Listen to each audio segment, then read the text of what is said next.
do. So may you have your way today, Father, in all that we do, and bless the deliberations of this house, presiding officers, and each member. This we ask in Jesus' name and for his sake. Amen.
They ain't got no, they seen the minutes there, but.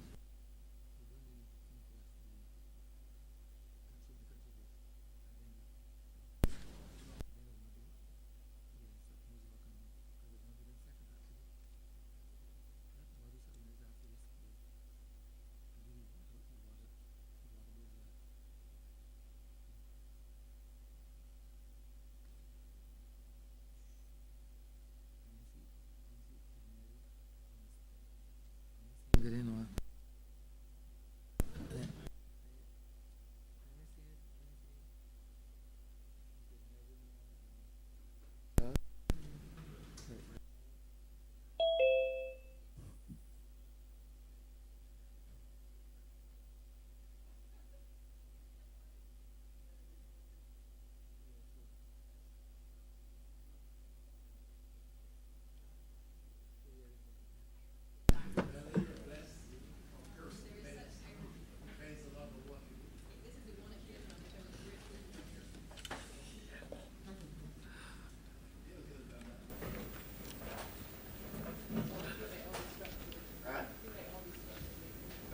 He could have done that. The apple hasn't fallen far from the tree.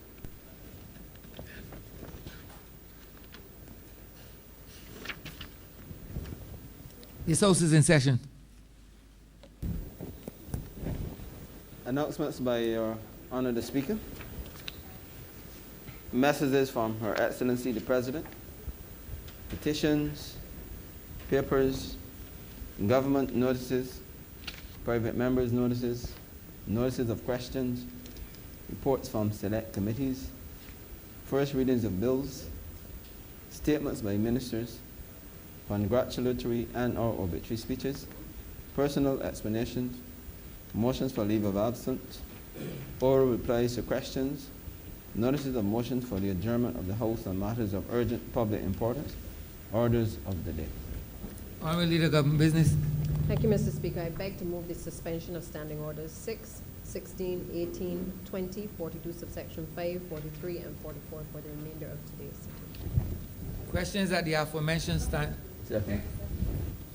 Questions at the aforementioned standing orders be suspended for the remainder of the day's sitting. All those honorable members in favor, please say aye. Those against, please say no. Me think the ayes have it. The aforementioned standing orders are hereby suspended for the remainder of the day's sitting. Government business, sir. Government business is the order of the day. Order number 6. In the name of the Honorable Minister in the Ministry of Finance and Economic Affairs, to move the second reading of the Income Tax Country by Country Reporting Bill 2021. Honorable Member for Christchurch, East Central. Thank you very much, Mr. Speaker. I rise this morning to commence this debate on the country-by-country reporting in relation to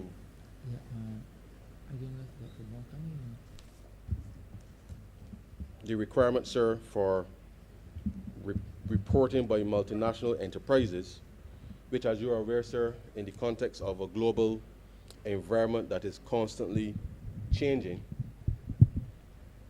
matters in relation to tax has been the subject of wide discussion internationally, sir, and certainly Barbados as part of what is referred to as the inclusive framework of the OECD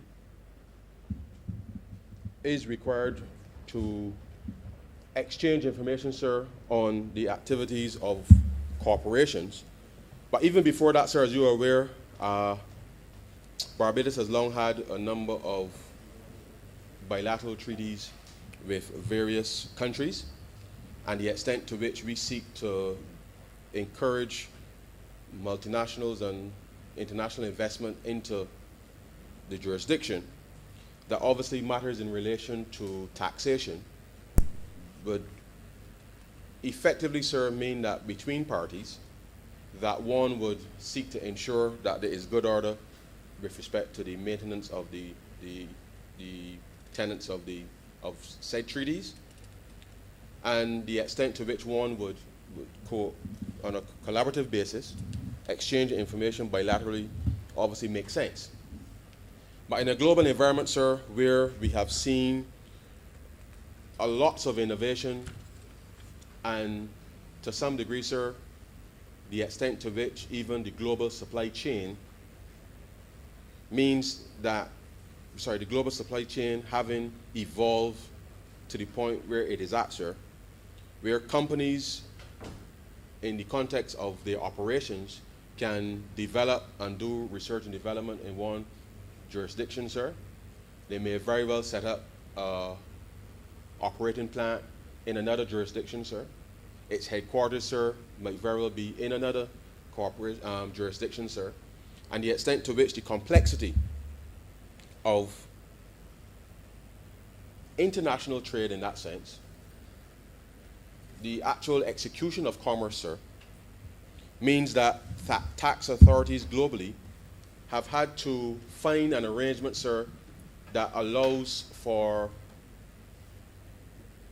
the monitoring and the reporting, sir, of said activities to ensure that, in a sense, sir, profits aren't shifted from one jurisdiction to a next in order for companies to be able to avoid, sir, the taxation in the various jurisdictions that obviously tax authorities would want to be able to ensure they can deploy for the benefit of their citizens. And so the bill this morning, sir, is reflective of the fact that Barbados is a part of the global architecture. And the Barbados Revenue, having been formed about 6 years ago now, I believe, sir, 7 years ago now, and having reached the stage as to where we are at, and I know that the honourable member, certainly for St. Michael North, came to this parliament, as you would recall, sir, in December of 2018, to initiate what really was, sir, a significant set of legislation, sir, that I don't think this parliament has seen happen since its inception, where in one go there were probably about 12 or 13 different pieces of legislation, sir, that had to be enacted. 14, sir, 14 to be precise, that had to be enacted, sir, in order for us to be able to regularize our relationships, our economic activities, sir, at both a domestic and international level, to the point, sir, that led to effectively the convergence of all of our tax rates. And I point that out specifically, sir, because the context and the history for which this process has evolved has meant that not only has the nature of our bilateral, in a sense, relationships have been maintained, but whilst that is the case, sir, we have seen over the course, certainly of the last 30 years for sure, and certainly with the onset on the, perhaps, sir, the entry of China into the WTO, sir, just about 20 odd years ago, really has meant that the world and the execution of business and the way that corporations structure themselves really has caught the attention of tax authorities. It has caught the attention of other regulators in relation to money laundering and the like, sir. And the truth is, sir, that we operate in an environment, or we continue to operate in an environment that is becoming more and more sophisticated, and the extent to which our own Barbados Revenue Authority is playing a role, sir, in not just collecting taxation, but we see these pieces of legislation that we have brought to this chamber over the course of the last 3.5 years, sir, and counting, as a way for Barbados to be able to stand out, sir, and be able to open up again, sir, Barbados to more international activity, for lack of a better term, sir, because we do want to transform the country and the economic landscape such that as we bring these bills to Parliament, yes, sir, to be able to ensure that we are in a position, sir, to develop the capacity to be able to effectively monitor what is happening in the context of the jurisdiction. From the perspective, sir, of the Ministry of Finance, we also see this as an opportunity, sir, to be able to help to promote Barbados to the international community, sir, as a jurisdiction that is well regulated, sir. And whilst we may not always get things perfect, that we are developing the competence and the capacity, sir, to be able to structure and to attract the appropriate business ventures and to promote this country in a way that it hasn't been promoted, sir, for some time. And these pieces of legislation was very significant. I believe, sir, form part of an arsenal, of a toolkit, if you like, that will help us to be able to expand and diversify the economy, as many people have been asking for some time. And whilst some may see it as more regulation, for which, sir, as I explained, given the complex nature of businesses and the way businesses operate in different jurisdictions, sir, the subsidiaries that operate on their behalf, sir, and depending on the complexity of the grouping, one would appreciate that in order to stay on top of this space, our participation within the context of the inclusive framework is important, not only to stay abreast as to the trends and the happenings with respect to international taxation, but I think, sir, for the ordinary Barbadian to appreciate where we're at, that our ability, sir, to widen the scope of activities that are taking place within the context of our domestic space, our focus now is to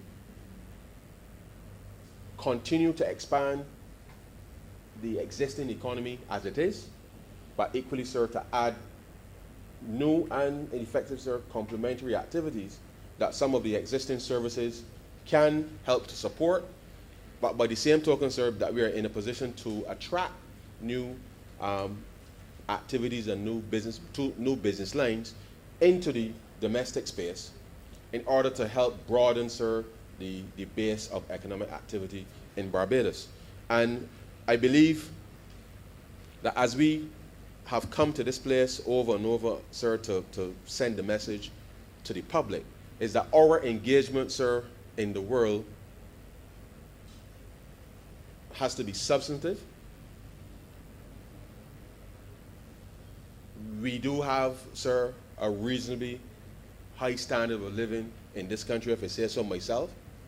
It requires attention, sir, and to the extent that we know the impact that COVID has had on the domestic space, given the structure of the economy as it is at the moment, that these pieces of legislation that were brought to this chamber, and this piece here, I believe, will add significantly to our capacity, sir, to diversify And that diversification, sir, that diversification comes with how we as domestic players, entities, equally, sir, can use these pieces of legislation proactively, if you like, in order to be able to see what is happening in other jurisdictions and allow for us to be able to create the kinds of linkages that are critical, sir, for Barbados to move forward.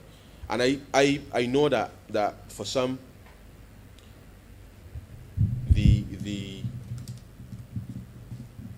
notion of international business is, as it was referred to, international business has not been clearly understood, and the extent to which a number of service providers, as well as, and these are service providers, sir, not just in the accounting and financial field, but many other service providers across the landscape with respect to the provision of services, has been one of the critical areas that this piece of legislation will seek to help to address as we bring more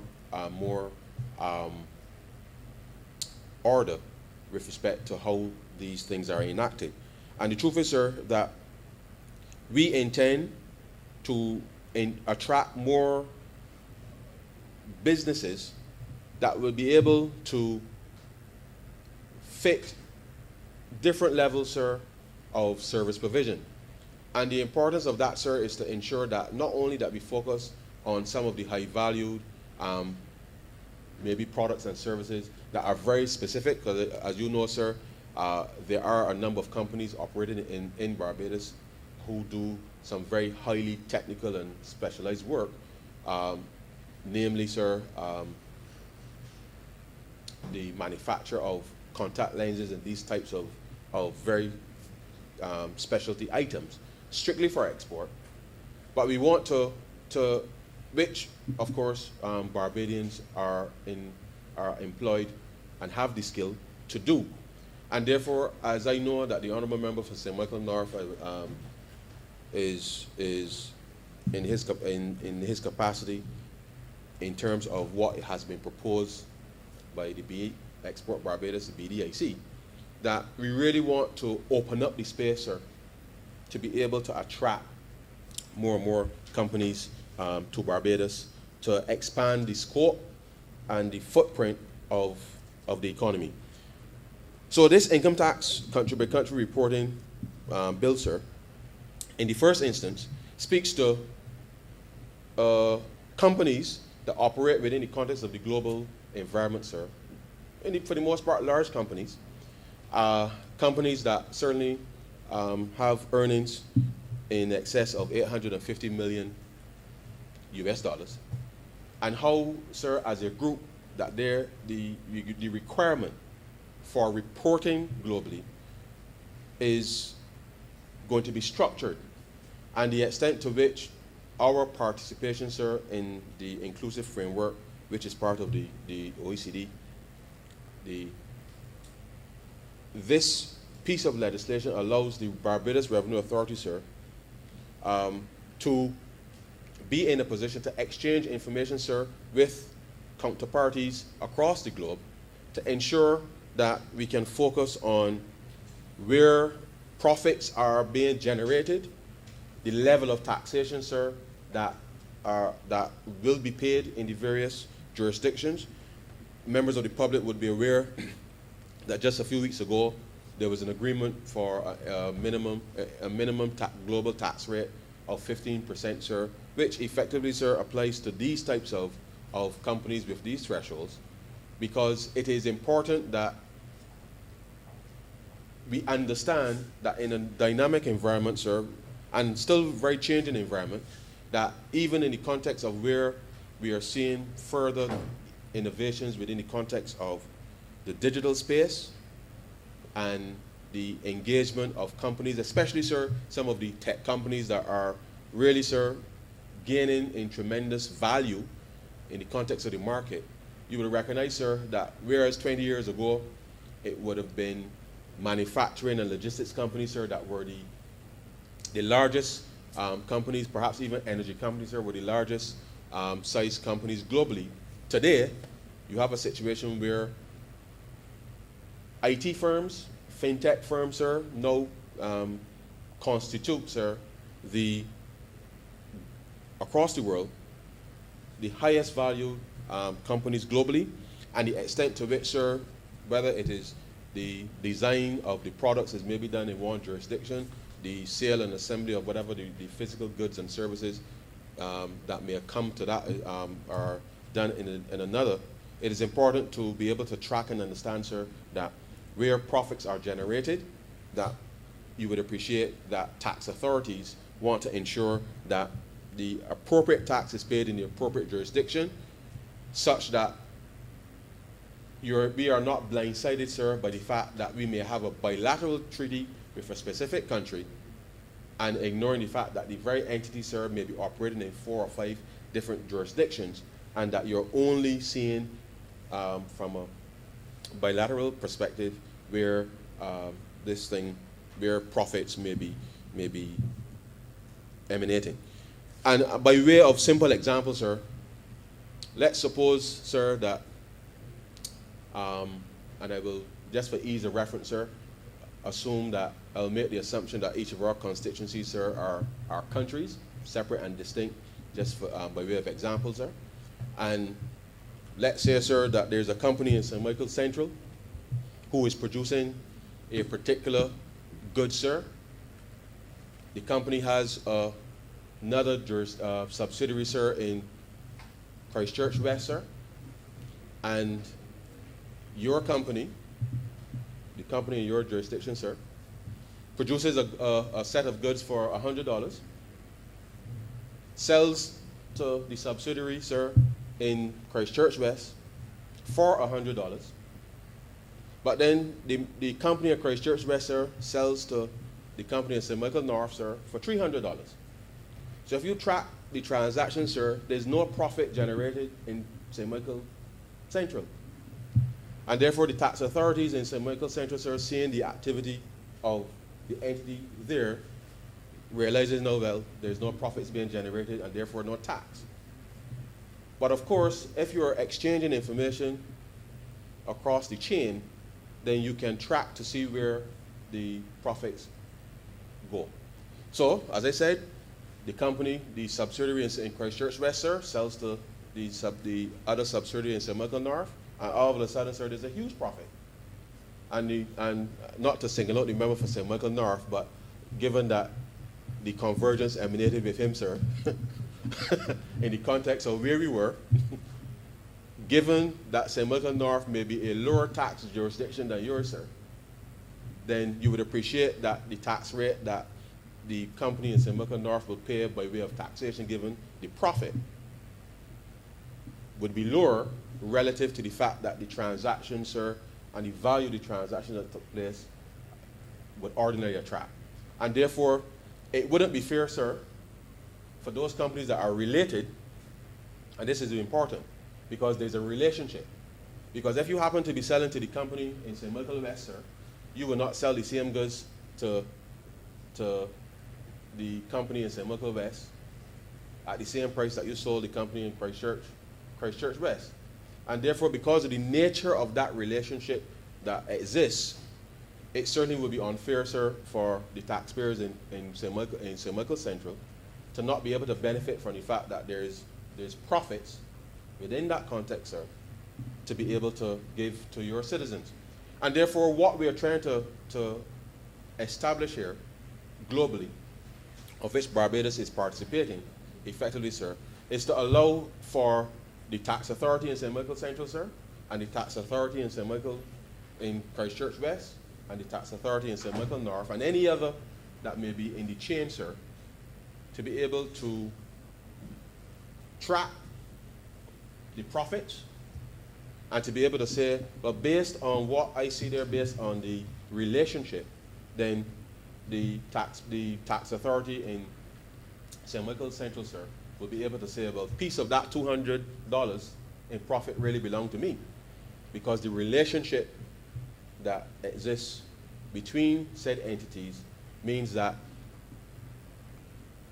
deliberately the products were sold at a price, sir, that influenced the profit, because as I indicated to you, sir, if the company in St. Michael Central was selling to the company in St. Michael West at a different price, then obviously that arm's length transaction means then, sir, that there really ought to be the tax from that process ought to come back to you, sir, in the matter of equity. And therefore, the sale price to the member for St. Michael, the constituency of St. Michael West, sir, may have been $150. And therefore, the same company executing the same transaction with an unrelated party, sir, generates a $50 profit, and therefore, it is the tax on that $50 effectively, sir, that will come that should come with respect to your jurisdiction. And this is effectively at the simplest level, sir, so that citizens appreciate that as we operate in a global environment, sir, that is, again, sir, becoming very complex, because there may be some instances where things are sold at a loss, sir, deliberately, depending on circumstances, our inventory is running out, and people make decisions on these types of things. So it is not as simple as I've explained it, sir, but I hope that people get the concept within that we are trying to explain here, because tax authorities, people are transacting business, sir, every day, all now. Transactions are being executed in real time, all now. And tax authorities, effectively, sir, are always playing catch up in a real sense, because it is only when the entity in St. Michael Central, sir, files a corporation tax, which is once a year, effectively. You may pay, you may prepay and do these things periodically, but when you file your corporation tax return, sir, the entity in St. Michael Central, sorry, it is really only at that point, sir, that the examination of all of this then takes place. So what is being intended, sir, is globally, and I know, sir, that some persons out there might be tempted to think that it is some type of big brother, some type of big brother system that is trying to look into people's business. But effectively, sir, I don't necessarily perceive it as that, because at the end of the day, sir, fairness in terms of where taxes are paid and the quantum, I think is important. And therefore, jurisdictions have to, well, it is in the interest of jurisdictions to, I believe, to cooperate and have rules within which to exchange the said information, so that there is order to the process, there's order and a sense of fairness and equity, sir. Because as you know, sir, these days, corporations are getting more and more powerful, sir, more and more powerful. And it requires, sir, the corporations of governments internationally to be able to provide a barrier, sir, or some level of defense with respect to the protection of citizens and their rights, sir. And therefore, whilst I know a number of persons may not like the notion of paying taxes, but the truth is, sir, taxes is what allows for a lot of things to happen in the space that would not ordinarily happen. And and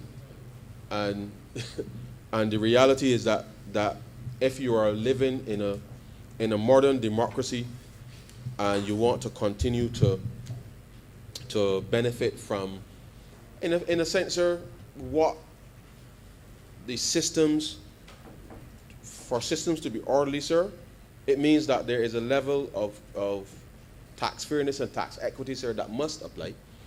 And the truth is, the larger these entities become, the more powerful, sir, they can become by their market power. And whilst taxation is only a small, well, a relatively small facet of the order of regulation, because issues in relation to the protection of consumer rights, certain and environmental rights, and other rights, sir, are important. I believe that this forms a critical part of how we can protect the certain citizens of Barbados going forward as part of a collective set of work that internationally only responsible governments will seek to pursue. And Barbados has a responsible government, sir, and it is our mission to, as I said, sir, not just to participate in this process, but to put ourselves in a position, sir, to pivot and use a number of these key pieces of legislation as a tool, sir, to promote Barbados, promote the interests of Barbadian businesses, to be able to expand and give more opportunities, sir, to young people to as we bring new and diverse businesses into the space, sir, to provide an environment where a number of our young people can work for global companies right here in Barbados. And the extent to which our welcome stamp, sir, has been successful, it certainly has demonstrated, sir, that once we can change our mental, once we can change the mindset, sir, with respect to how we approach the business or doing business in Barbados and doing business with strategic partners, I believe that we can turn what has become, in the public's eye, some kind of regulatory burden. I think we can turn that into a real opportunity, sir, for a lot of people in this country. But we must keep abreast, sir, with the fact that times are changing, the technology is changing at a pace, sir, that it is rapid, and we must be able to keep up. And the reality is that tax authorities working together is one mechanism of allowing us to keep up, at least as it relates to regulations. But I think as we pivot, certainly in terms of being able to attract new investment to Barbados, I believe that the areas that we've highlighted within the context of certainly the maritime space, within the context of the life science space, or even within the context of agriculture and other areas, that the visioning that we have articulated, sir, with respect to a number of these areas, we have been putting in place, sir, the framework that allows us to be able to get it executed, sir. And I am hopeful that once the pandemic, sir, can abate sufficiently, that the resumption of what I may refer to as normal service, sir, that we can see the acceleration of the implementation of a number of these very key initiatives. So the bill, sir, is an important one in the context of how we intend to build out and broaden not just the regulatory framework, but as I said, in the context of being able to provide opportunities for Barbadians going forward. Now, sir, the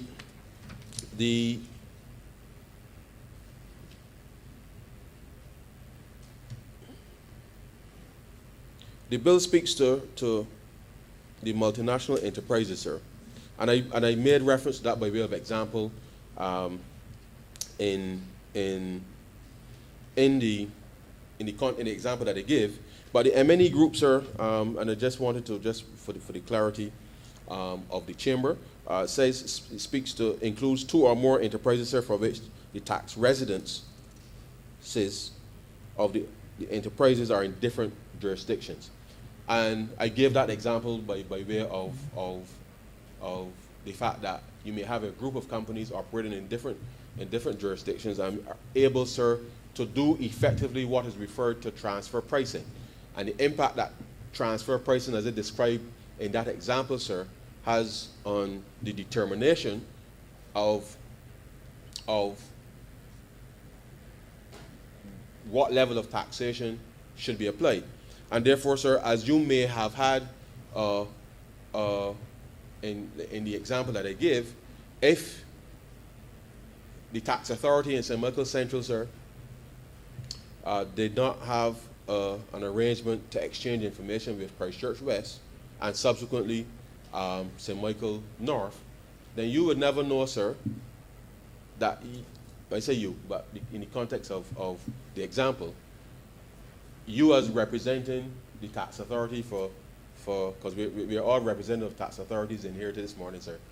you as a representative of the tax authority for St. Michael Central would not know that there's potential revenue for you to be able to collect on the basis of the fact that you're not participating in this exchange of information. Whereas you may have had a bilateral treaty that you routinely exchange between yourself and St. Michael West. After all, you're right next door. And therefore, the ease with which you may be able to attract your taxes from that side, you may be comfortable with without realizing that you're escaping that was being lost to you through not participating in that dynamic exchange of information or the framework for exchange of information.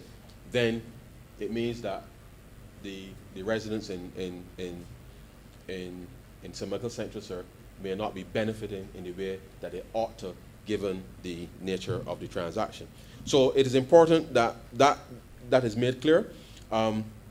Says an enterprise that is resident for tax purposes in one jurisdiction and is subject to tax with respect to the business carried out through a permanent establishment in another jurisdiction.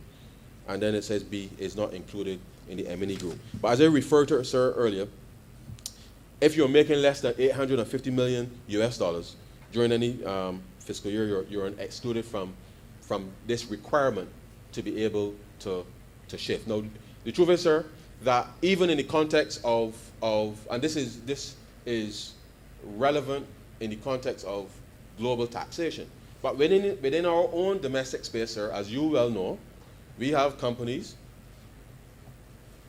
in Barbados and certainly across the region that operate regionally.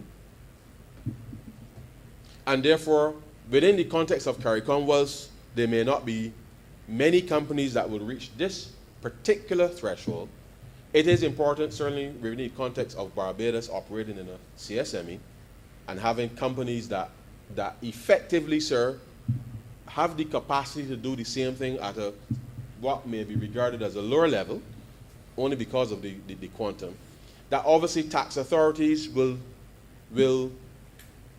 be able to exchange information.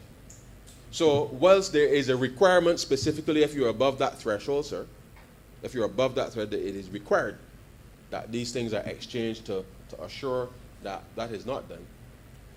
By us participating in this thing, sir, it allows us to be able to inquire with our other tax authorities in the context of the region, given that we do have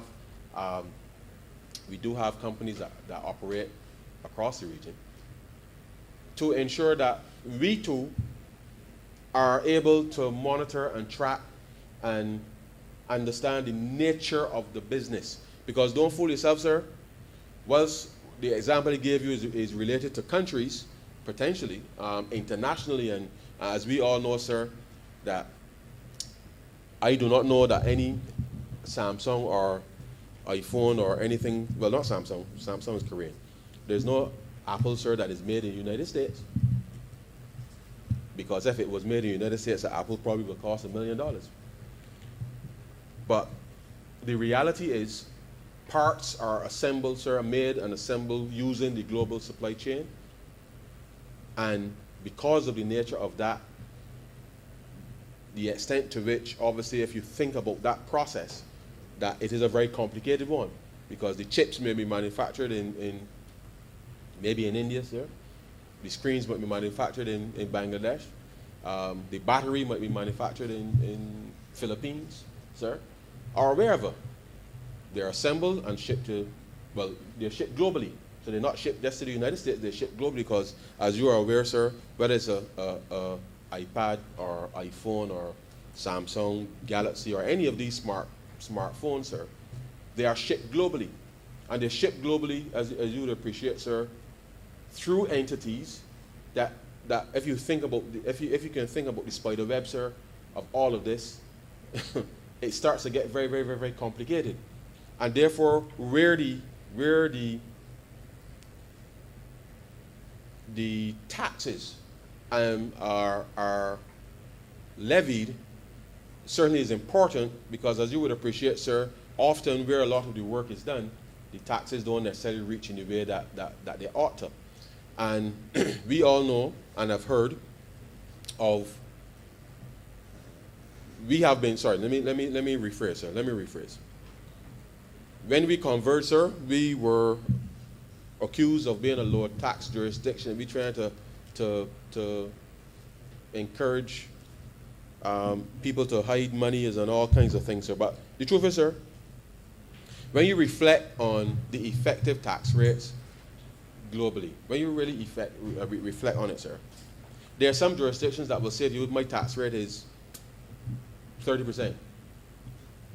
But the number of loopholes and allowances and all the things, sir, by the time you get to what is actually paid in the context from a company, you realize that effectively, sir, it is next to nothing.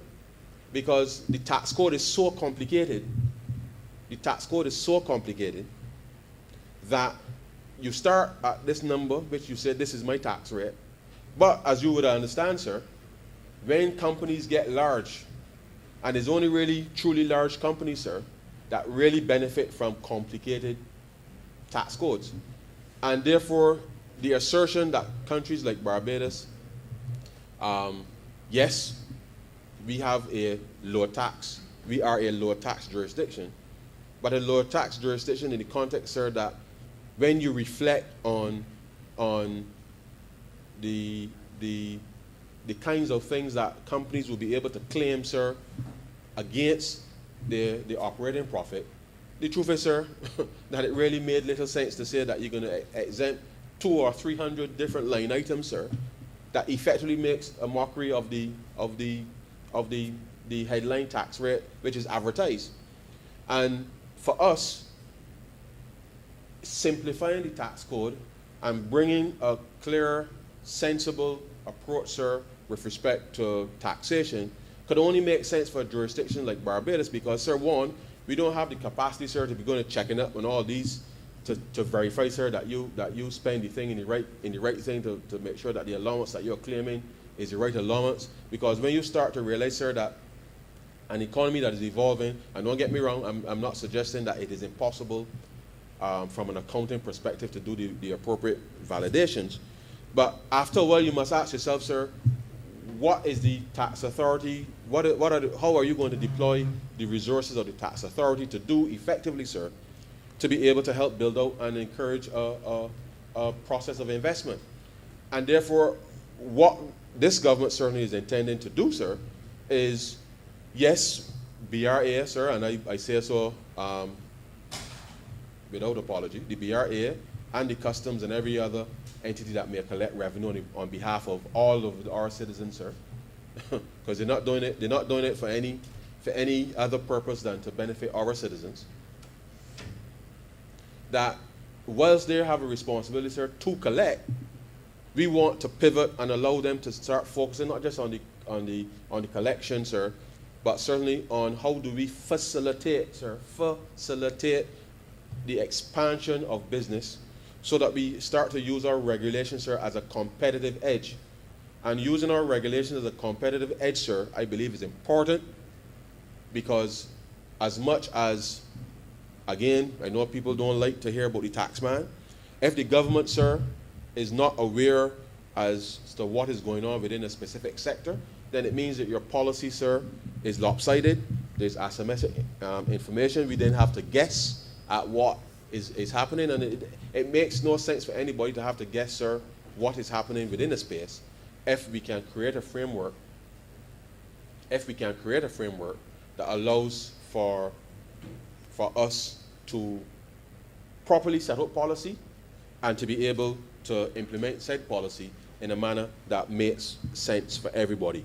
And so these M&E groups, sir, are quite large, and they are growing because the number of billionaires, sir, every day there's a new billionaire, and that billionaire, sir, has a network of companies that, and there's nothing wrong. I'm not saying there's anything wrong with being a billionaire. So just for the avoidance of any doubt, sir. But the reality is, global business is becoming more complicated. And our participation in as part of a set of international accounting principles, I think, is important because I would like to believe, sir, that Barbadians would like its government to be able to collect as much revenue as it could possibly collect, sir, in order to help improve the delivery of the public services that we have agreed as a government ought to be available to citizens. And therefore, the extent to which our standard of living, sir, relies on us being able to track down as much revenue as we can to properly deploy, sir, to provide the said public goods and public services, I think is a noble thing. And therefore, we must keep up, sir, as regulators with what is happening globally. And this is part, sir, of the process of being able to do that. And there is, and I will speak very briefly, sir, on a tangential matter, because it is important that we understand the reporting procedures and the extent to which those procedures, will be relevant here. Now, sir,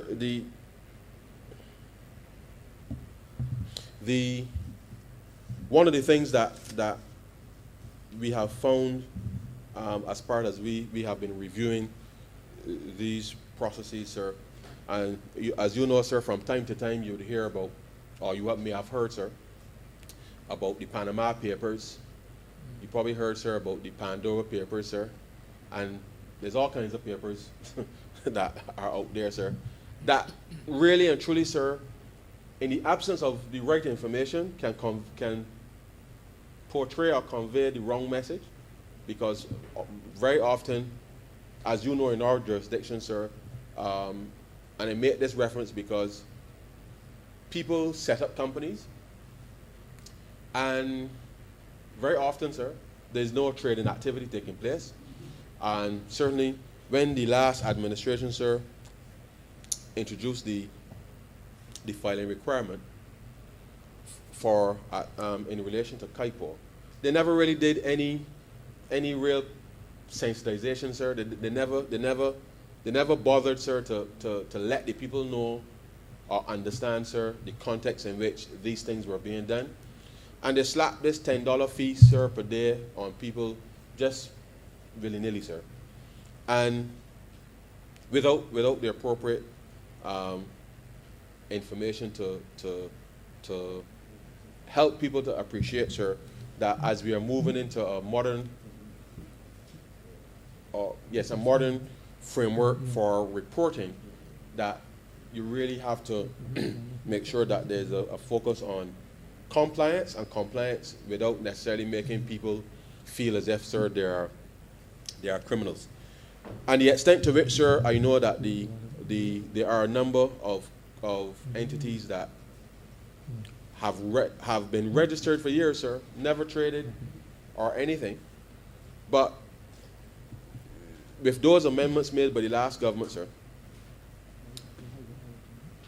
when we were in the process of reviewing the difference between, sir, and I made reference to the Pandora Papers and the Panama Papers from this perspective, that if you look at the number of companies that are registered at KIPO, sir, versus the number of companies that are registered for corporate with the Revenue Authority to file corporation taxes, you realize that there's a difference between, there are more companies registered at KIPO than more companies registered with the BRA, sir, to file corporation tax.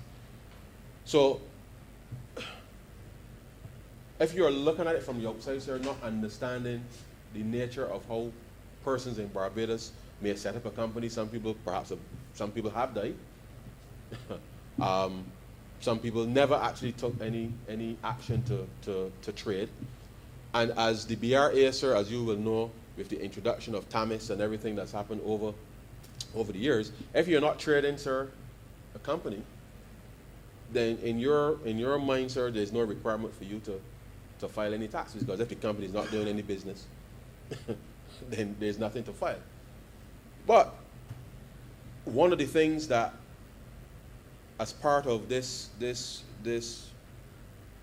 to bring greater order to the process, is that for jurisdictions to be perceived as well-ordered and having a good business climate, sir, it is important that, and there is a process obviously for being able to either be struck off of the register or to actually dissolve the company, which as you're familiar with, sir. But the truth is, sir, a number of people set up their businesses and, their registrations. And life happens, some people gone away, forgot about it, people just, business stopped, whatever. And so there's a discrepancy.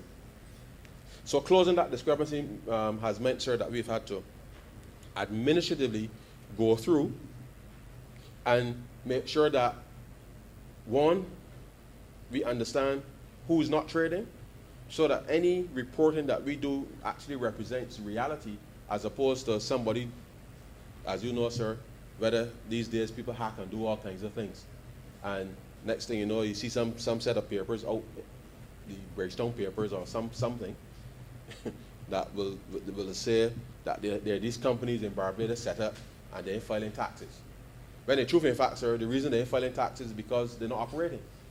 And therefore, between the Revenue Authority and KIPO, they've been working from an administrative perspective to clean that up, so that persons who may have forgotten, and some persons may have received some correspondence already, and all that is required, sir, is to submit an affidavit certifying that you haven't been operating. You have to get struck off the register. There's no requirement to file with BRA, and everything is cool. So that as we are making an effort, sir, to, from an administrative perspective, be able to clearly articulate what is happening in Barbados, because you would accept, sir, that someone landing and going to the corporate registry and say, how many companies you have registered how many companies are registered, and they give you a number, sir, and then you go to the tax authority and you ask how many companies you have registered for corporation tax, and the number that they have, sir, is maybe 3/4 of the number that you have is registered. Then immediately it starts to kind of, you ask yourself, well, what's going on here?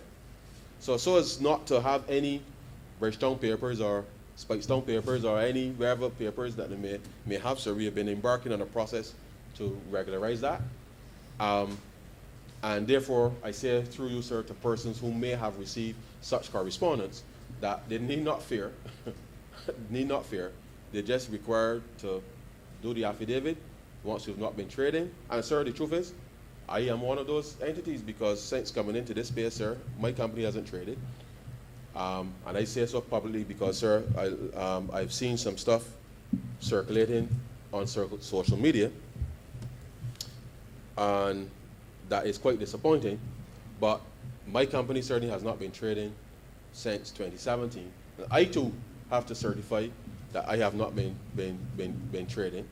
And therefore, as people respond to this, I encourage them to respond to both the registrar and the BRA, because it allows us to be able to from an administrative perspective, just separate and clean up in effect what the true records are on both registers, so that we can so that between the KIPO and the Barbados Revenue Authority, that we can present a clearer picture as to what is taking place in Barbados in relation to these matters. Sir, the reporting procedures, sir, at part 2, are spelled out. The minister responsible for finance, sir, is the competent authority. Obviously, those functions can be delegated, as is usually the case.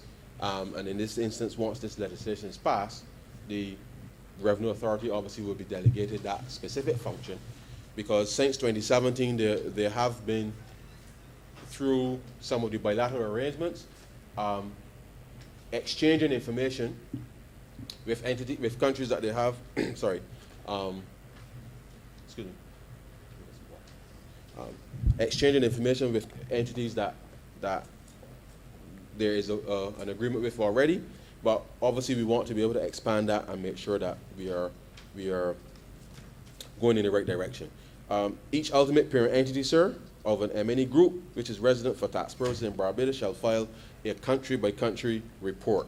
And therefore, sir, the example that he gave you is that if the entity is headquartered in St. Michael Central, sir, for tax purposes, which they would be because they're making something, then they have to give a country-by-country report with respect to where they have sent stuff to. Of course, this is the threshold, as I said, above 850 million US dollars, in order to be able to make sure that we are clear with respect to that. Notwithstanding subsection 1, sir, a constituent entity which is not an ultimate parent entity or is resident for tax purposes shall also file the tax report in relation to the matter. Because as you would appreciate, sir, as I told you, thank you very much, thank you. As I told you,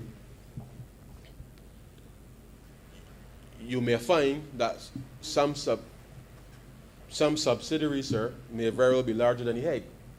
It may sound strange, but it is possible, just by the nature of the structure of the entity.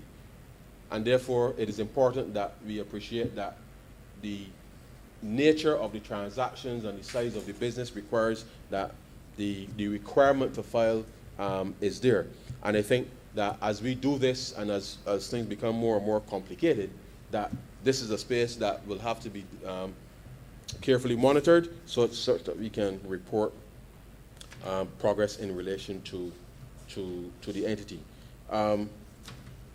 The notification, sir, of the competent authority, any constituent entity of an M&E group that is resident for tax purposes in Barbados shall, where applicable, notify the competent authority whether it is the ultimate parent entity or a surrogate parent entity of the M&E group, no later than the last day of the reporting fiscal year of that M&E group. And as you know, sir, companies have different timings for their fiscal years. As a matter of fact, sir, it often, what the honorable member for St. Michael North perhaps didn't realize when he triggered the convergence was that we really had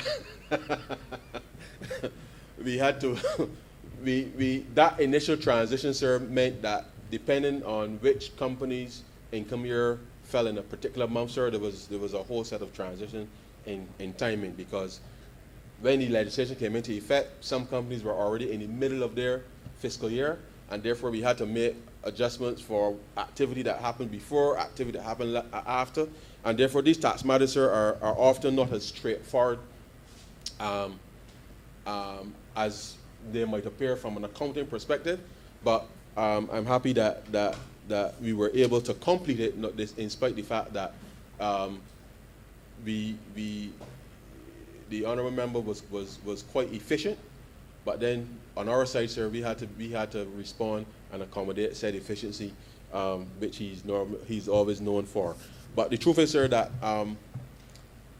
tax matters, depending on the income year of the company, meaning, sir, the date at which those companies will determine their financial year. So, for example, as you know, sir, April 1st of any given year to March 31st of the next year is government's fiscal year. And therefore, while some companies may use the calendar year as January to December as their financial year, they're free to obviously determine their start and end. And all of those are things that come into the consideration. And therefore, as we move forward with this process, it is intended, sir, that we will be in a position to start to receive and exchange information from once this legislation is passed, from as early as the beginning of next year, which then obviously allows Barbados to close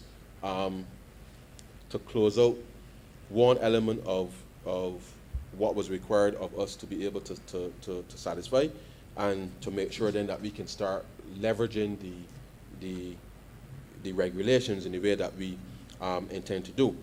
Verification of enterprises, sir, and clause 8, and I raise it in this context because as it's clear here, sir, it says the registrar, meaning the registrar of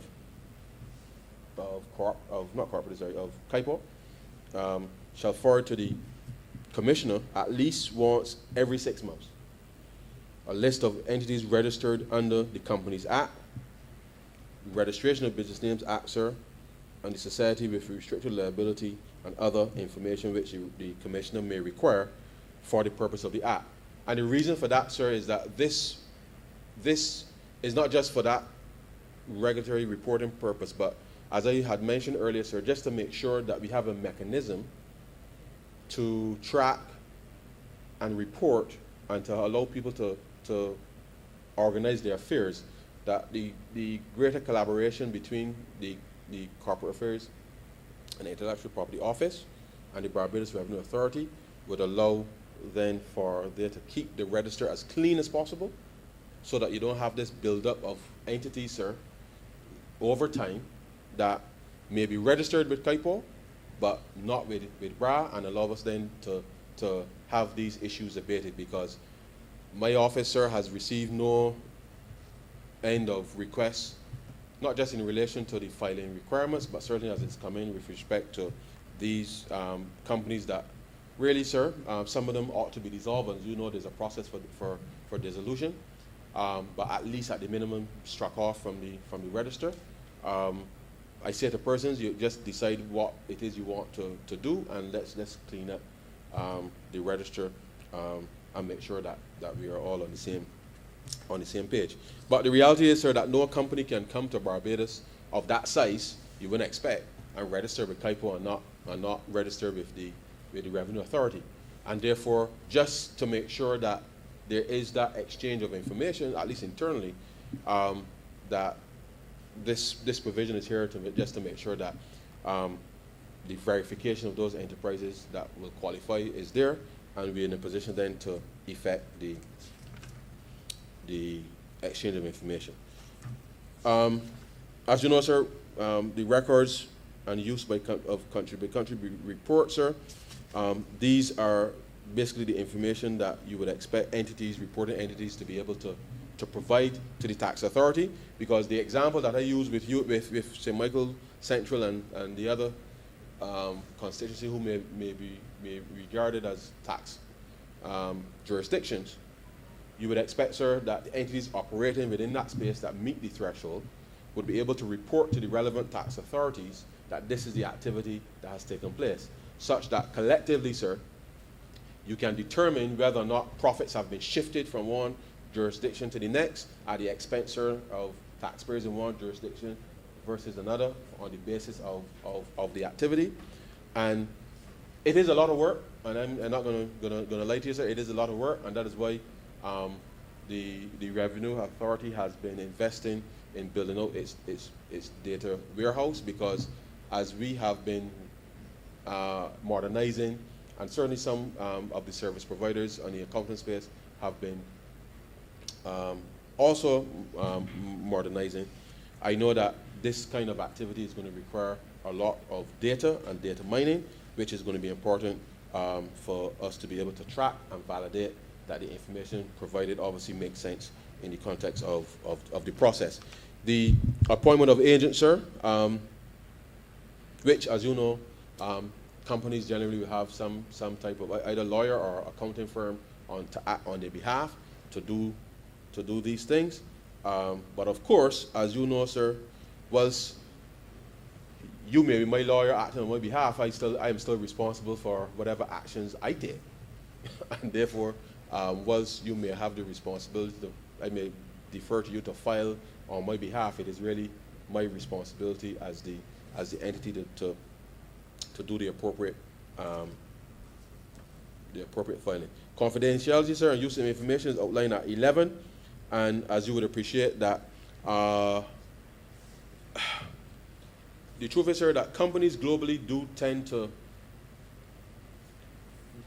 companies of this ilk, I should say, of this size, I should say, normally will do quarterly reports to investors, sir. They publish their quarterly returns. People scrutinize those quarterly returns, and therefore one would expect that, yes, there's adherence of, with respect to confidentiality, one would expect that the information that is published by an entity and what is submitted to a tax authority, that they would add up. And therefore the extent to which obviously one would, as a tax agency, the treatment of, or the treatment with which taxpayers' data is confidential obviously is assured.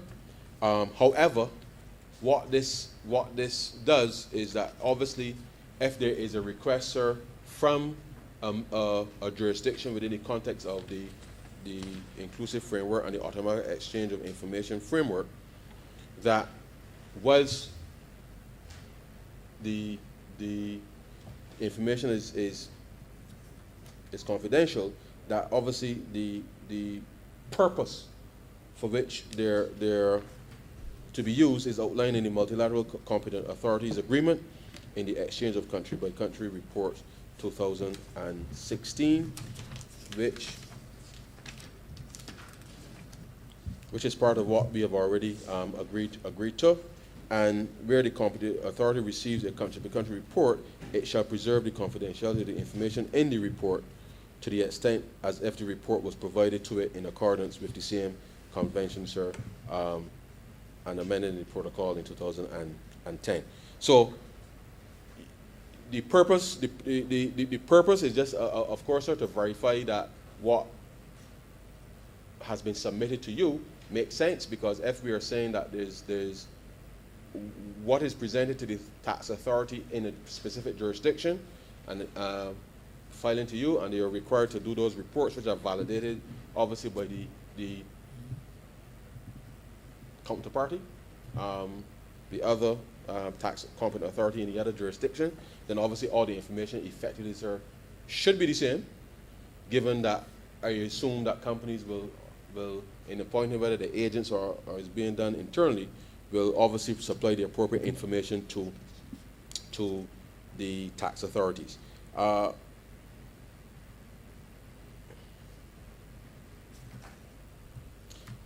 Part 4, sir, speaks to offenses and the usual penalties that may apply, sir, if you provide false reports or you tamper with a report, sir. Some people, and I take this opportunity only in this context, sir, since it speaks to tampering, I'll use this example because of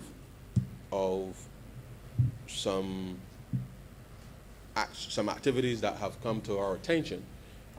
As you know, sir, and just very quickly, just with your permission, as part of the modernization of customs, as you're aware, sir, we have, and the upgrade to Assecuda World, we have transitioned to implement a number of reforms, including something called post-clearance audits. And whilst goods are being cleared faster and processed using a risk management process, the Customs Department is using this process called post-clearance audit, sir, to validate and verify that the information, sir, that I may have submitted to the Customs Department and what I have paid by way of taxes in the Customs Department is actually true and correct. And through a number of those post-clearance audits has been revealed that some persons, not all, some persons, have submitted information, invoices that have been altered in some instances, sir, which is in effect, sir, tampering the report in the context of what is here, and that was done specifically, sir, to avoid the level of taxes that one would ordinarily have to pay, and therefore I think it is important for the public to appreciate that the provision of information to tax authorities is a very important requirement, and not just the provision of information, but the provision of the right set of information. And therefore, sir, having recognized that that is an issue for some people, as you would appreciate the process, you would expect that having discovered it, the department then obviously would seek to rectify the issue and to recover the said taxes that would be due and owing to the department. So you would imagine, sir, that in this context, with respect to what you are supplying to a tax authority, that if it is found that the information or any report that has been submitted, obviously it has been tampered with, based on what the requirements are, then you would appreciate that the penalties as outlined here, but for the person who may have done the tampering with the said report is $10,000. Making a false report, sir, attracts a fine of $50,000 or imprisonment of 10 years or both. In this instance, obstruction of the competent authority. Any person who hinders or obstructs the competent authority from performing a function under this act is guilty of an offense, sir, and liable to summary conviction of $10,000 or imprisonment of 1 year or both. And there are pecuniary penalties, sir, up to $10,000 on a relevant enterprise which fails to comply with any of the sections outlined here. So this section obviously gives broadly the fines for any specific offenses that may fall under this act. But the truth is, sir, we would hope that as we roll this out, that the professionals who will be engaged in this process obviously will be that, and therefore this section will not necessarily apply unless there's some type of administrative matter as opposed to actual deliberate tampering with reports or said things. But if persons are desirous, sir, of testing the process, then I won't encourage them, but we would, these provisions are here to be able to prevent such things from happening. Now, this is strictly on the one hand, sir, an administrative function for the Revenue Authority to be able to implement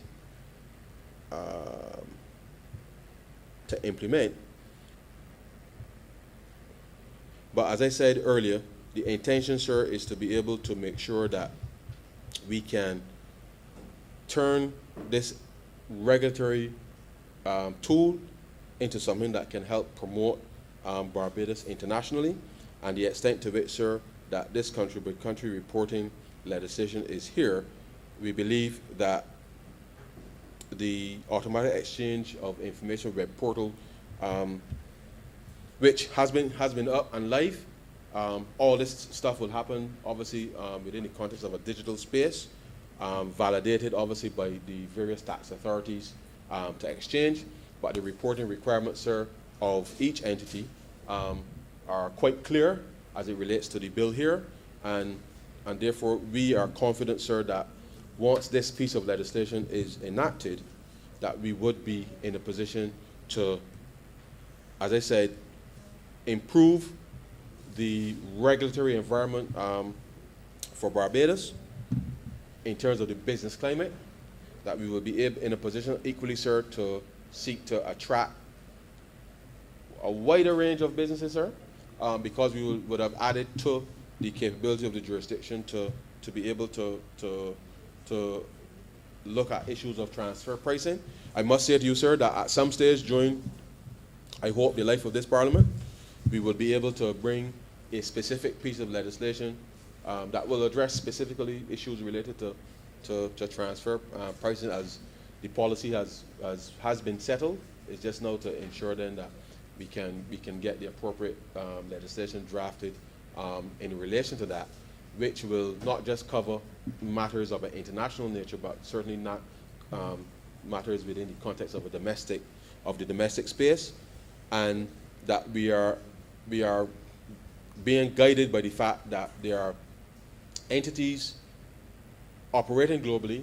There's the amount of mergers and acquisitions, sir, that still are taking place globally, makes the situation even more complicated, and therefore it is important that in this context that we're able to help build the capacity domestically in order to be able to help improve not just the regulatory environment, but improve the business environment in which we're operating, and then obviously allow us to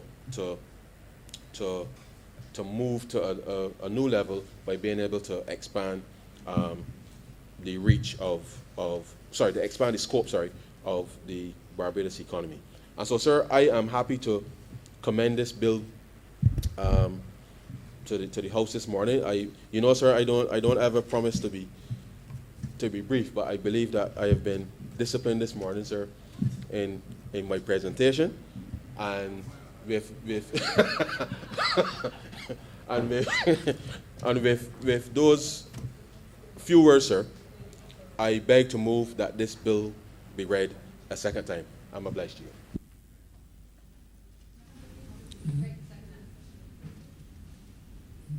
You see?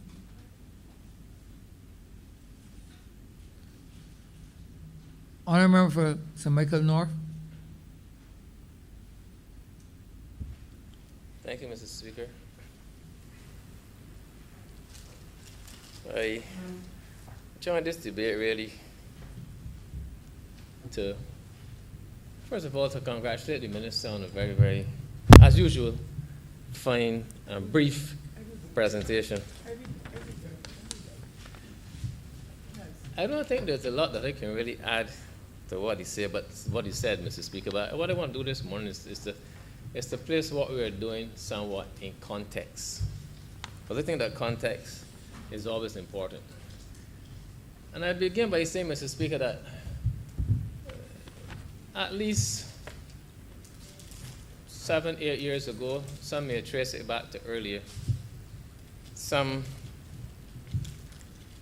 international organizations, groupings of countries, including entities like the G20, IMF, OECD, World Bank, UN, even some regional tax organizations, they came together and they took the position that the time had come to look at what they considered to be certain loopholes in the international tax system.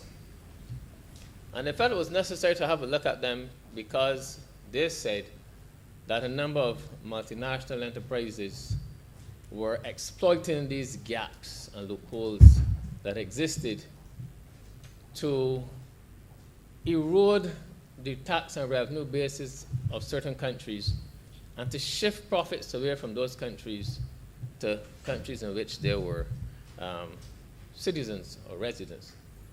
And they felt that that was an abuse of the international tax system. And they decided that the time had come where, of course, you can only operate like that where countries have legislation in place.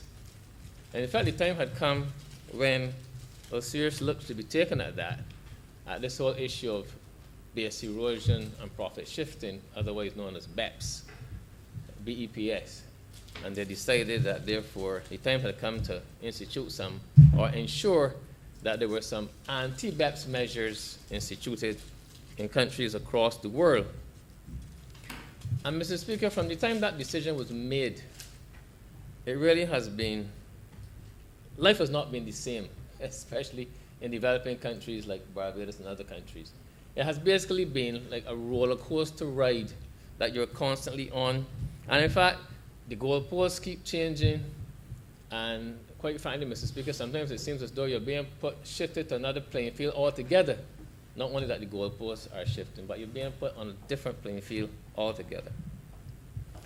And these anti-BEPS initiatives took the form, as implemented by the OECD and formulated, of some 15 action items, of which there were 4 minimum standards that countries worldwide had to comply with and to meet these standards. What was outlined today by the Minister so ably was only one of the standards that Barbados has to meet. When I came on board in 2018, Mr. Speaker, it wasn't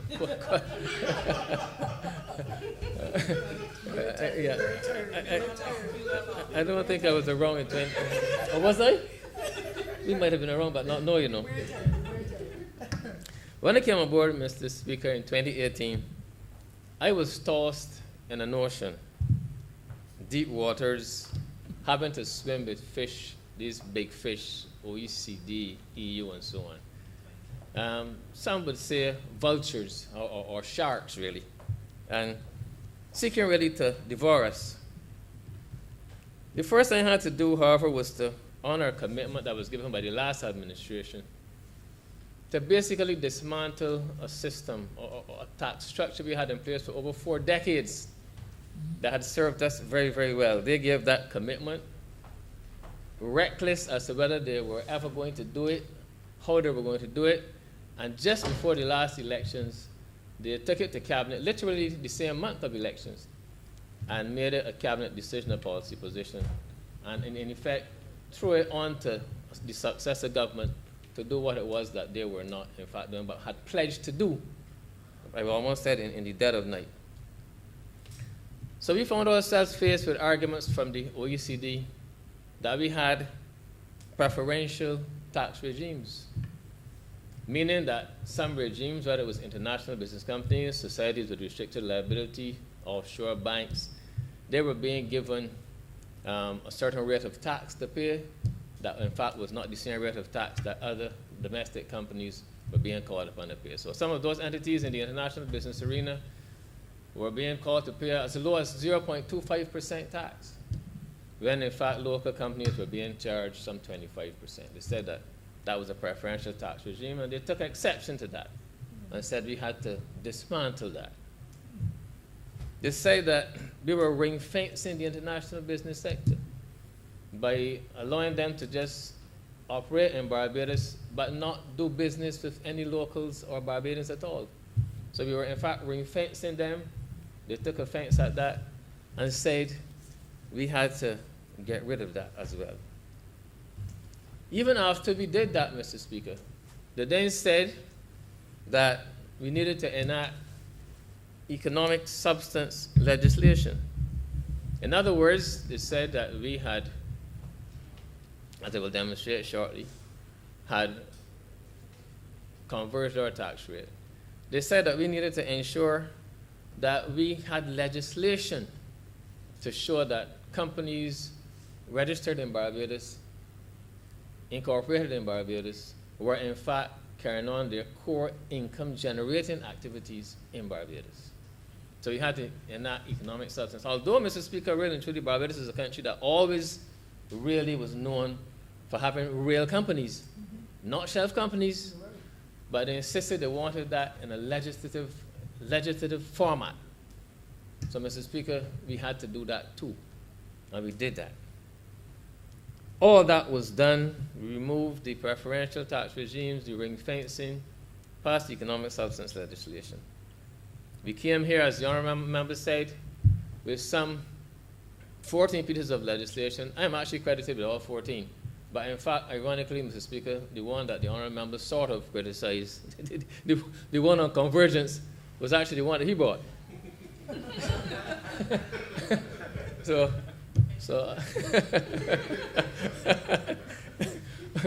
but Mr. Speaker, we brought 14 pieces of legislation to this Parliament, which took effective January 1st, 2019. And we did that because we said, in the words of the Prime Minister, and I agreed 100%, we all agreed, the time had come that we needed to stop dodging bullets and fix the problem once and for all. We decided, therefore, we would converge our tax rates down to a range between 1% at the bottom and 5.5% at the top. So we abolished any distinction between local companies and international business companies. All companies were just domestic companies, business companies, full stop. We went global. All global business was local, all local business was global. That's the route we took. We decided we were going to make our bed in that. We plan our economic future and fortunes based on that, Mr. Speaker. We did that to avoid dodging bullets. Or so we thought. So we thought, Mr. Speaker. That was to comply with Action 5 of the BEPS initiative. But having done that, Mr. Speaker, now and settling down, not quite 3 years after having done so, these same vultures come back again, Mr. Speaker, and decided that now under the guise of another action of the BEPS initiative, Action 1, entitled Taxation in the Digital Economy, that they were now going to put into international law and requirements that now there will be a minimum global corporate tax of, at first it had at least 15%, but the at least was taken out. So of 15%. So we went in one direction on their urging. They accepted everything we had done was correct, acceptable. And then, like a wolf in the night, Mr. Speaker, they come and tell you, no, you got to do something completely different.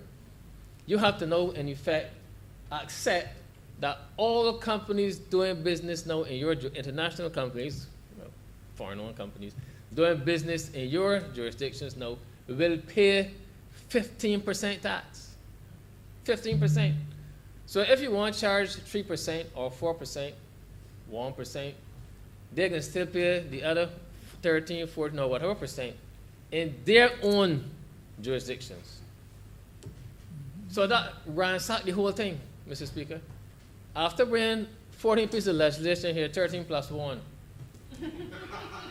pieces of legislation here, Mr. Speaker, and structuring your life now along certain expectations based on their agreement, you know, they come back now and tell you, you got to restructure all over again now and play a different ball game.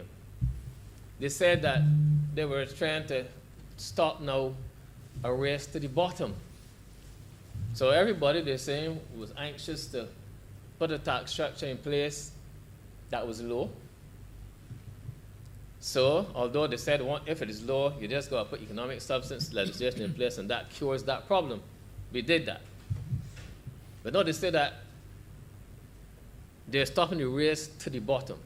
So no longer can you now compete by going with a lower rate of tax, because no matter what rate of tax you put in place, any foreign-owned company that does business in by you got to pay 15%.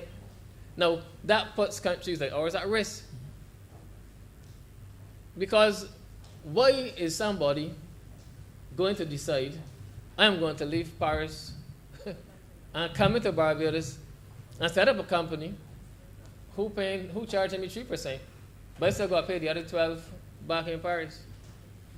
So that is the challenge now, that having put blood, sweat, and tears into a 2018 performance, you now find that less than 3 years later is on the table now for you to deal with as well.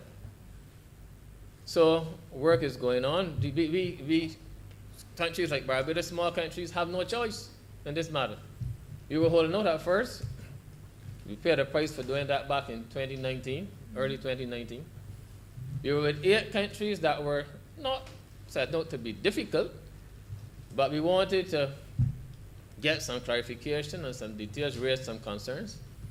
The 8 other countries, before we let run good, Mr. Speaker, we heard that they had capitulated or were capitulating. So it would be an idiot to stand up alone again and then find out you alone on a blacklist.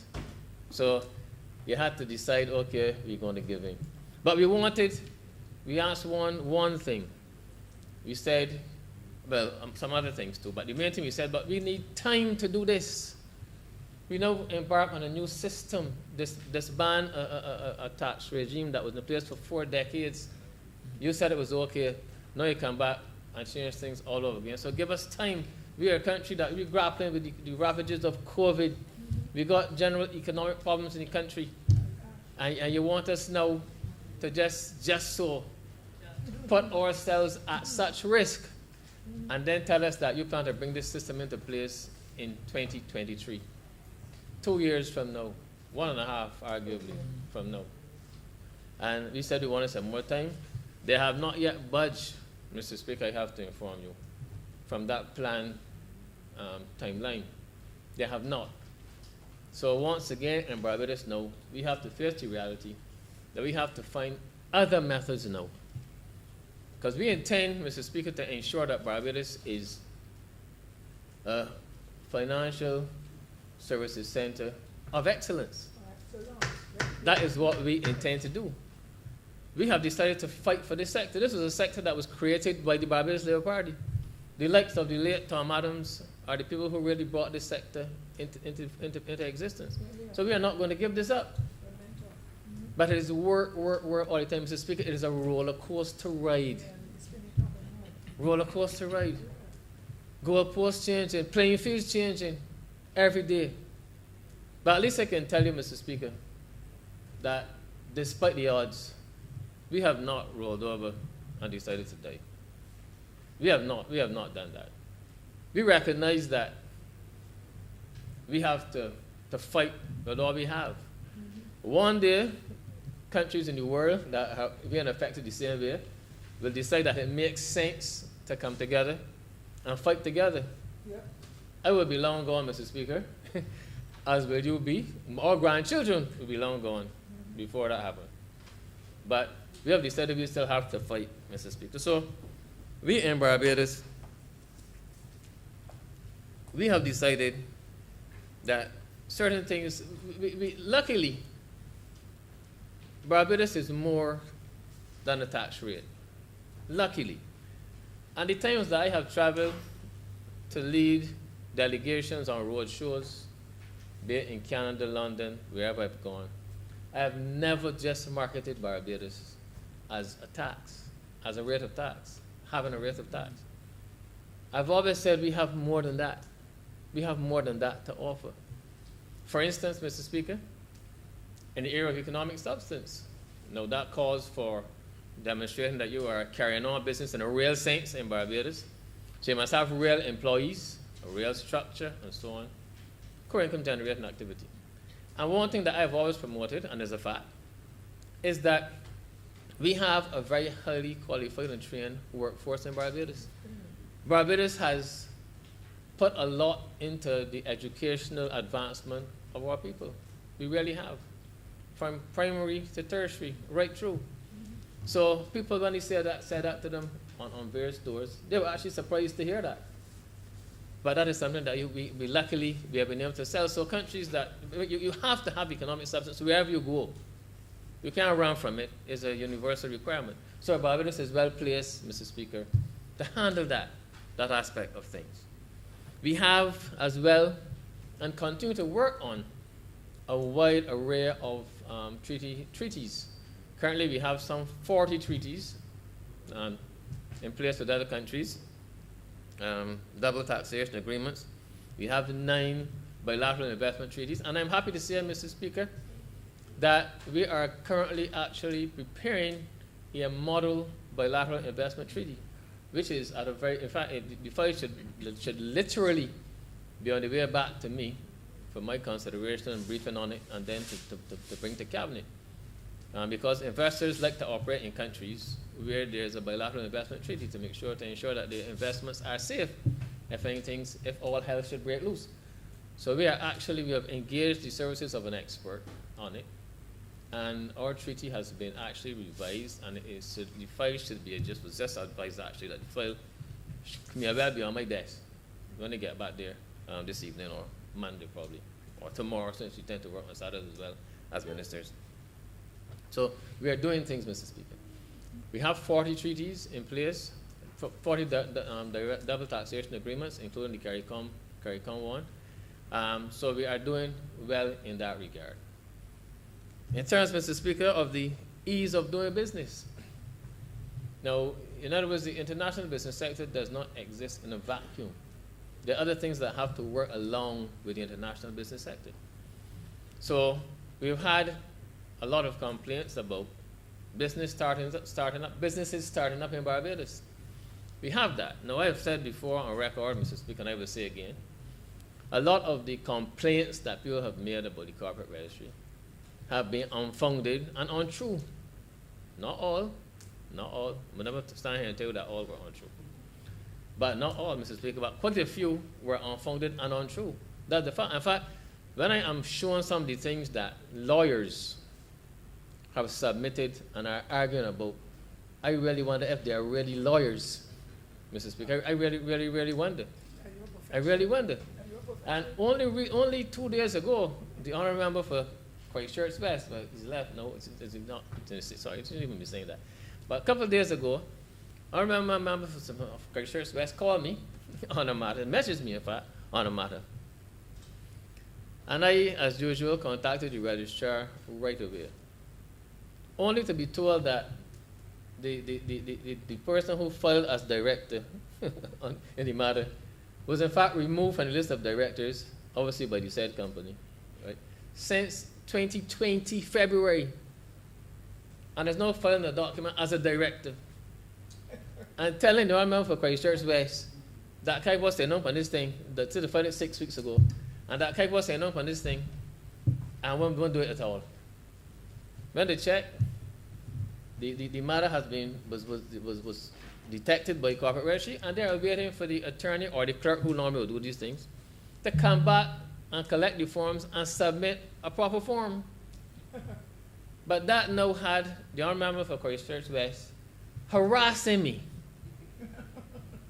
telling me that corporate affairs sitting down on something for 6 weeks, when in fact it is his lawyer who was sitting down on it for 6 weeks. So these things happening, Mr. Speaker. But having said all that, the fact is, he recognized that the time had come to go digital in terms of the functioning of the corporate registry. And I am happy to report, for those who are not aware, that I think it was 3 weeks ago, corporate registry actually went live with phase 1 of its IT platform. So that now all entities seeking to, persons seeking to incorporate companies or register business names can now do so digitally online, Mr. Speaker. And the process is straight through processing from beginning to end, application name, reservation, right through onto the certificate of incorporation is issued by the registrar. All of that now, Mr. Speaker, can be done online, and I've not yet had any complaints. I know that the flow system went down, flow local went down. At least everything else was working. Digital, local, flow regional, and international. It was only flow those who were operating on the flow local platform that had a problem for a few days. I understand that is to be fixed. If it hasn't already been fixed, that's the only thing that I've heard, Mr. Speaker. Apart from that, so far, so good. So we have done now, and we are going to go on to phase 2 early next year. We will have no post-incorporation documents being dealt with through the dissolution of companies. So, action, Mr. Speaker. That is what if you're going to be competing where everybody has to pay 15%, you have to differentiate yourself on the basis other than tax. You have to make yourself different. You got to make yourself competitive. So, in addition to the corporate registry, Mr. Speaker, the International Business Unit is already digitalized in relation to economic substance. Applications now filed electronically with economic substance. And they are now ensuring also that regular applications for licenses will also be filed digitally online, Mr. Speaker, at the International Business Unit. Applications so that you will be able to mine data, supply other government departments with data, pull out a enormous notice, all the incorporations, all the applications, the registrations, be able to compare this year and last year. It will be a fantastic system, Mr. Speaker, so that when that is done, I am proud to say that every business that has to set itself up by use of by reference to the Ministry of International Business will in fact be able to do so, Mr. Speaker, digitally and online, Mr. Speaker. I'm happy to say, obviously there are other entities like the FSC and so on that will interface with other regulators, but insofar as you have to deal with the Ministry of International Business, once that issue is sorted out now with the IT platform for the International Business Unit, everything in terms of applications to commence or renew whatever businesses will be able to be done online, Mr. Speaker. The issues that I think we still have to work on of course, will be the other areas where permissions are needed. Town planning department, for example, I know the minister is passionate about it, but truth be told, I'm still getting some information there that suggests to me that more can be done to get applications out a little faster. But Rome was not built in a day. I think we've come a long way, and therefore, again, town planning. Just to show how seriously we are taking it, Mr. Speaker. This whole challenge now being posed by this global minimum corporate tax of 15%. We actually set up a task force. My ministry did, Mr. Speaker, a task force of public and private sector participants and interest groups to ensure, even international as well, who came to Barbados back in, it was I think in October, and a retreat was done where the entire international business sector now in Barbados was looked at, the entire sector. How should we know, how are we supposed to go forward? Is there any way we can enhance existing products? What new products can we bring on board to ensure that we can continue with a sector that has served us very well through the years but now finds itself under the hammer? Mr. Speaker, so we are taking it very, very seriously. As I said, the minister really has done an excellent job in terms of all that he said, but I felt that it was necessary for me today, in those brief moments just now, to give some context so you can understand that as he presented, Mr. Speaker, he presented in a way that would not reveal the underlying challenges and so on that we are facing. But this has not been an easy ride. If I may make a suggestion through you, Mr. Speaker, to the Prime Minister, I would just want to suggest that I believe that the Ministry of International Business should be a standalone ministry. It really should be it is a full-time thing. Every minute there's an issue, whether it's the OECD or the European Union. And so, Mr. Speaker, I would just like to say that through you, I'm sure that you will be able to get her ear so that you can recommend that. But, Mr. Speaker, all said and done, Mr. Speaker, I think that the minister is doing an excellent job. I think the sector still has serious viability, and we intend to do all that we can to ensure that it is in fact shored up, saved and prosperous, Mr. Speaker. With those remarks, sir, I'm indebted to you.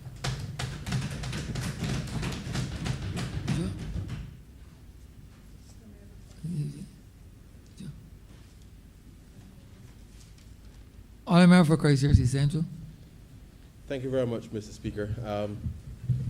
It is hard to follow the honourable member Sir Michael North, particularly when he's been around since 1918, as he as you read. But seriously, sir, the honourable member touched on some matters that are very, very, very important to provide the broader context, because Barbadians may not be always aware of the environment in which we are operating. And the truth is, Mr. Speaker, as you know, when you are in a Moses in the sea is always rough. And Barbados being a country that aspires, sir, to do right by its citizens and to advocate, certainly on the behalf of not just our citizens, but certainly in effect, strong advocacy for other small island developing states. The reality is that we continue to face challenges on multiple fronts, which is why our ability to be as nimble as possible, sir, and to build as much capacity within the framework that we have is absolutely critical. And that's why I believe, sir, that as much as this has reinforced the point that working together across agencies will be critical, sir, for providing that broader framework of capacity. Because the truth is, sir, the Revenue Authority can't do it on its own. KIPO can't do it on its own, specifically in the context of the limited resources that we have. And therefore, I know that the number of reforms that we've been putting in place, and I know certainly across the agencies that monitor and regulate this space, we do have a standing working technical committee to stay on top of these issues and to utilize the breadth and experience of all our public officers. So whilst the Revenue Authority is the agency that will be delegated the competent authority for this specific matter, we will do so, sir, in the context of being able to ensure that in whatever international fora that we have to operate in, that Barbados can always present its best foot forward, because that is what is required in order to be able to advocate for change. And the honourable member spoke to the fact that the OECD hasn't budged in relation to the timelines. And the truth is, sir, as you know, this COVID-19 pandemic has been particularly devastating for small island in the developing states who depend on international travel, and certainly who depend on the global supply chain to be able to not just survive, but even in the context of being able for business to grow. And we will not rest at all. I made an intervention in a meeting a few weeks ago, and I believe that, as the honourable member alluded to, there are some countries out there that once we can establish, I think, more direct relations with, that there is a willing coalition to be able to deal with these issues long term. How effective that coalition will be depends on, sir, how, I suppose, politically countries are prepared to respond, because a lot of it is political, and the extent to which, as the honourable member referred to, countries can be picked off one by one when you don't stand for principle. And we will continue to advocate, because we feel, sir, that, quite frankly, in the context of a pandemic that has significantly impacted our capacity to generate the kind of revenue that we were accustomed to, and the honourable member is correct, we were in the process of reforming and getting back to some sense of stability before COVID hit. And of course, the G20 countries and all those other rich countries have been able to print money and finance their way out of this pandemic in a way that certainly we, not just Barbados, but in our neck of the woods, can't. And they have no perspective, they don't share the same perspective with respect to the impact that these measures will have on us. But, sir, in spite of that, we must resolve, and we have resolved, that no matter how rough the sea is, sir, in this little Moses called Barbados, we will chart our path. And in charting our path, we will continue to engage, not just for the international advocacy, but we will create the space for us to be able to be as nimble as possible. And therefore, whilst the goalposts may shift, we're just going to make sure that we score some goals along the way, and make sure that we always either aim for the center, sir, as you know. So even if the post shift, you might still get a ricochet into the back of the net, sir. Because at the end of the day, we must continue to push forward and not remain stagnant. And the extent to which there are very strong winds internationally, and I say to Barbadians that our capacity to implement reforms of a technological nature, reforms of a structural nature, reforms in the way that we process and do things, sir, will make a difference. It will make a difference, because if we can spend more time, sir, on productive things as opposed to administrative things, sir, spend more time both within the context of in this case, the context of the BRA, and I'm sure in the other member's case, for St. Michael North, in the context of KIPO actually transitioning to provide greater business intelligence for the business community rather than just focusing on how quickly, and I'm happy that certainly you can do all these things online. But the converse of that is that KIPO now needs to further transform itself and be that provider of business intelligence for Barbados and perhaps even the rest of the Caribbean, because that too, sir, is part of what will help to broaden and build out business opportunities in the sub-region, but certainly for Barbados. And therefore, I don't want anybody to think that the ability just to be able to form a company online in minutes is the be-all and end-all. There's a whole lot more that will come from the modernization effort, certainly of KIPO, and I think that we need to leverage that.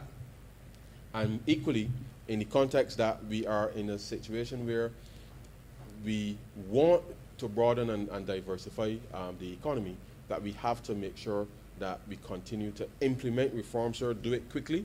As the honourable member told you, 13 plus 1, and he reminded me that the plus 1 is at me. But the reality is, sir, that we have never resiled from the fact that governing this country requires decisive leadership. And certainly I know that the honourable member has brought a level of energy to this process. And the truth is, sir, I can't curse like how he curses, because I'm yet young, and I say so, sir, in the context that the honourable member has been very full-throated, with respect to the fact that these issues continue to plague small and developing states, and the indifference that is certainly shown to the vulnerabilities, sir, that we have been facing. And the truth is, sir, as you know, the last 21 months, certainly for us, and certainly the globe, but certainly for us, certainly has been quite challenging. And in our representations to the fact that this is not just an issue of taxation, this is actually an issue of how do we actually provide the kind of quality healthcare and development trajectory for our citizens that requires certainty in terms of how we are able to tax plan, and therefore the extent to which we can resolve to make this work means that we have ultimately to be able to chart our own course. But in charting that course, recognizing that Barbadians must, as a matter of course, resolve to work with each other, but equally resolve to work with other strategic partners in order to help to fend off, sir, any of these specific attacks that may come our way, but not just attacks in that sense, but recognize that the journey is not going to be smooth, sir, and that along the way there will be a few spills and a few bumps in our road. But with a bump, sir, you rise up a little bit. You may be a little bit of discomfort, but you get over the bump, sir. And in getting over the bump, it demonstrates that you can handle it, sir. And I believe that speaks to the very resilience, sir, that we want to build and encourage, inculcate in ordinary Barbadians, because as you know, sir, nobody owes Barbados a living. Nobody owes you or I a living, sir. Nobody owes anybody in Barbados at all a living, and therefore we must work collaboratively, collectively, to forge a path that allows any young person in this country and any person in this country, sir, to be able to take advantage of the opportunities that present themselves globally, and to recognize that I would love to see the day that there is a local company, sir. I would love to see the day that there's a local company that will be exchanging information with tax agents under this regime. Because it will mean, sir, that the capacity of Barbados, of business in Barbados would reach such a level that we too, sir, can leverage the global supply chain, that we too, just like Apple and Amazon and all these people, that we can develop substantive companies right here in Barbados, not only employing Barbadans, but certainly employing persons from across the region, persons from Africa even, sir, such that we can, from this very small space, have a number of companies that reaches this threshold, because we have been able to solve, sir, some of those critical issues that we know have been confronting smaller and developing states.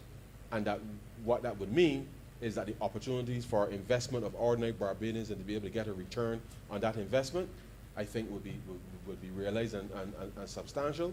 But the only way that we can get to that space, sir, is by being able to open up and embrace challenges as they arise, because with every challenge, sir, there's an opportunity. And we feel that in that context, we would be able to generate real wealth for generations to come. But with this, sir, we are satisfied that we are on the right track. We will continue to advocate on behalf of ordinary Barbadians, and to the extent that we are in a space where I know it's coming up to Christmas and people don't want to hear about taxes, but this is still part of the work of the government, sir. And we are happy that we have developed some capacity within this space to so do, and we hope that with the appropriate legislative framework in place, that leveraging this piece of legislation as a regulatory tool to help build out the rest of the economy will allow us to be able to have more opportunities for Barbadians, have more business being executed from Barbados, and being able to help bring a level of economic stability that certainly COVID-19, sir, has had a significant impact on us up until now. And so, sir, I am happy to commend this bill to the chamber, and with those very, very few words, sir, I beg to move that this bill be read a second time. Question is that this bill be read a second time. All those honorable members in favor, please say aye. Those against, please say no. Me think the ayes have it. Honorable Leader, Government Business. Thank you, Mr. Speaker. I beg to move, sir, with your leave, that the Honourable Member for St. George North be appointed temporary chairman of committees. Question is that the honorable member for St. George North be appointed temporary chairman of committees. All those honorable members in favor, please say aye. Those against, please say no. We think the ayes have it.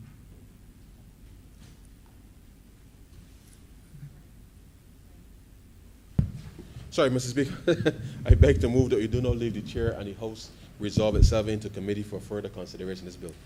My apologies.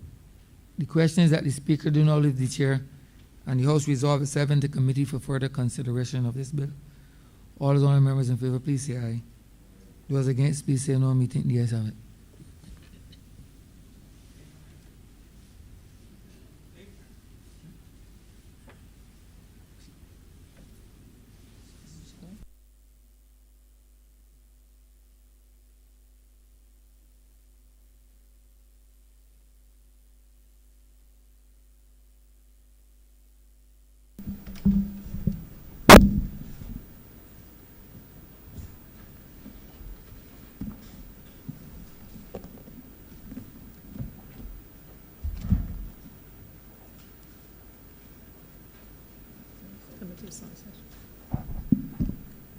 Committee is now in session.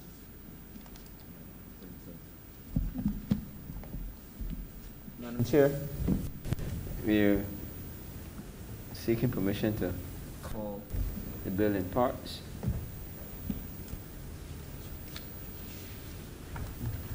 Part 1, clauses 1 and 2. Madam Chair, I beg to move that Part 1, Clause 1 and 2 stand part. Question is that Part 1 and 2 stand part. Part 1, clauses 1 and 2 stand part. All honorable members in favor, please say aye. All honorable members against, please say nay. Methinks the ayes have it. Part 2, clauses 3 to 8. Madam Chair, I beg to move that Part 2, clauses 3 to 8 stand part. Question is that Part 2, clauses 3 to 8 stand part. All honorable members in favor, please say aye. All honorable members against, please say nay. Methinks the ayes have it. Part 3, clauses 9 to 13. Madam Chair, I beg to move that Part 3, clauses 9 to 13 stand part. Question is that Part 3, clauses 9 to 13 stand part. All honorable members in favor, please say aye.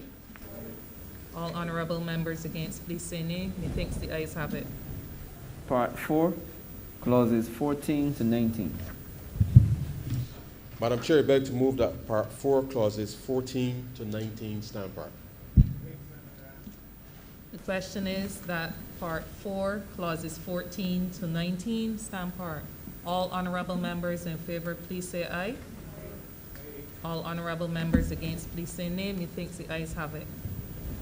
Part 5, clauses 20 to 22. Madam Chair, I beg to move that Part 5, clauses 20 to 22 stand part. The question is that Part 5, clauses 20 to 22 stand part. All honorable members in favor, please say aye. All honorable members against, please say nay. Methinks the ayes have it. Report. Minister. Madam Chair, I beg to move that you do not report to His Honor the Speaker the passing of one bill in committee. The question is that I do now report to the Speaker the passage of one bill in committee. All honorable members in favor, please say aye. All honorable members against, please say nay. Methinks the ayes have it.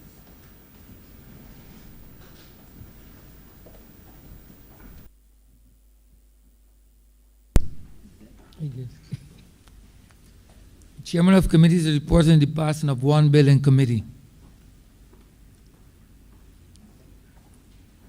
Mr. Speaker, I beg to move that this bill be read a third time. The question is that the bill be read a third time. All those honorable members in favor, please say aye. Those against, please say no. Methinks the ayes have it. Mr. Speaker, I beg to move that this bill be now passed and cited as the Income Tax Country by Country Reporting Act 2021. Question is that the bill be passed and so cited. All those honorable members in favor, please say aye. Those against, please say no. Methinks the ayes have it. This bill is passed and so cited. Honorable Leader of Government Thank you, Business. Mr. Speaker. I beg to move the suspension of the sitting until 2 p.m. Seconder, please. The question is that this honorable chairman be suspended until 2 p.m. All those honorable members in favor, please say aye. Those against, please say no. Methinks the ayes have it. This honorable chamber stands suspended until 2 p.m.